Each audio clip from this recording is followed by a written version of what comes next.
These two Italian automakers have a history of both speed and luxury.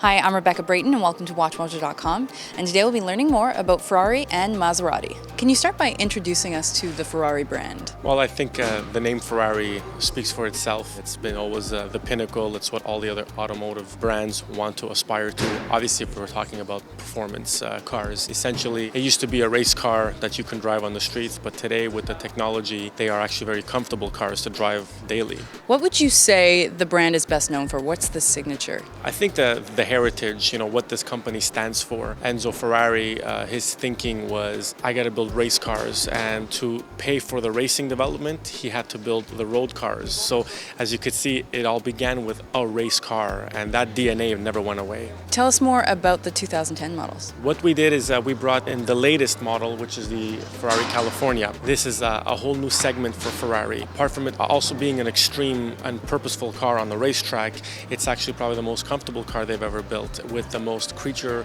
comfort amenities ever. Cruise control, a retractable hardtop, making it a convertible or a closed coupe. Again, a first for Ferrari. 7-speed transmission, which gives you a nice overdrive, which makes the car the greenest and most fuel efficient of Ferraris ever. Depending on what car they're designing and who they're designing for, the heritage, the tradition, the performance is always there. But with the California, they've tried to really make an everyday usable street car. Now, why don't you introduce us to the Maserati brand? The Maserati brothers used to race against the Ferraris, and now Maserati is married with Ferrari. A lot of the DNA from Ferrari, a lot of the parts, a lot of the assembly process is done by Ferrari for Maserati. And the Maserati ends up being, I guess, more the daily driven car. We've got a 4-door, which Ferrari never built and never will build, for now anyway, and a little more of an affordable exotic car being the Gran Turismo, and it's a real 4-passenger car. So it's on a little bit of a different mission, but always with performance and obviously exclusivity in mind. And what would you say is the signature of Maserati? Again, because of that Ferrari DNA in the car, it's an absolute pleasure to drive. It handles, it stops well. I mean, it's got sex appeal. A lot of the parts of the car are hand-built. The leathers, the suedes, I mean, they're just fabulous. Would you be able to tell us about the 2010 models? We've brought two models. They're essentially the same car. They're based on the Quattroporte, which is the 4-door. Maserati built a 2-door version. Again, it's still a 4-passenger car. So we've got a 2010 Gran Turismo. We have two engine choices. They're both V8s. They're both derived from a Ferrari motor, 4.2 liter and a 4.7. Both of them are making it on the upwards of 400 horsepower. Automatic transmission, 6-speed, but it's got the paddle shifts, which is what Ferrari was known